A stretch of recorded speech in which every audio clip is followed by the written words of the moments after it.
Are you looking to purchase a large multi-terabyte drive? Perhaps you want the most for your investment. In today's video, I want to review the shucking of an 8 TB hard drive from Seagate. A traditional platter hard drive still has a place in our workflow. As time has moved on, users are accumulating more data such as videos, music, and photos. New games continue to take more space, all while storage technology continues to evolve. For drives that are meant to be permanent in our systems, it's not really practical to invest in something less than 1 TB. While SSDs have come down in price, they still cost approximately $100 per terabyte, making them the more expensive option when compared to the $25 terabyte found on a traditional drive for the same money. Yes, prices will fluctuate and new technologies will come to market, but in this video, I want to review how to get the most for your investment, not so much the performance of any particular technology. Recently, I picked up the Seagate 8 TB hard drive for $125. Originally, I was looking to buy the same drive for $155 as an OEM. The $30 savings became attractive. While I didn't want to use the drive as an external device in the sense that it's advertised, I knew that shucking the drive was an option. Yes, there are pros and cons to doing such, but I felt confident in my decision. This is a drive I intend to use sparingly and keep it offline the majority of time, as it's being used to archive data of old projects. Let's take this opportunity to remove the drive from the case. Each brand and model of external drives will introduce their own challenges in how the case best opens. Fortunately, this Seagate model is not too bad. I recommend that you pick up a set of precision screwdrivers that can be found at pretty much any hardware store. On a side note, don't be an idiot by using a razor blade. The first thing we want to do is evaluate the drive, looking for the side that is not part of the larger plastic mold. This is the side that we want to pry off. These cases are not made to be easily opened, so some trial and error is expected. Eventually, you will find an opportunity in the seam. Here, I choose to go through a vent hole, prying the side up from below.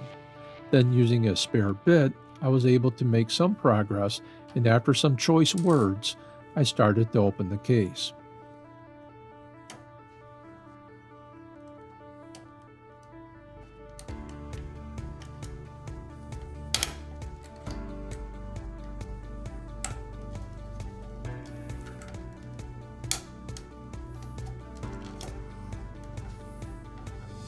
There's not a lot to these external drives.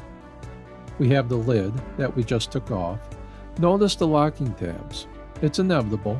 You may break a few of these, but in general, you can remove it without completely destroying the case. Looking at the drive more closely, we have 4 blue rubber bumpers that cover studs, and together they create the tension within the case, providing a snug fit. Lastly, we have the control board that is giving the connection between the USB and power cable. Next, starting with the blue bumper, use a screwdriver to pry up on the drive, attempting to bring it out of its case. Eventually, you'll be able to lift up, rotate, and let the drive gently fall forward. The blue bumpers will easily come off, revealing a screw that is mounted in the mounting holes. Moving on, we see the control board is secured by 1 screw, which we will now take out. Lastly, remove the tape that is used to help secure the board. Peel it back, gently pulling the card out of the power and SATA inputs. To finish, I will go back and remove the mounting screws.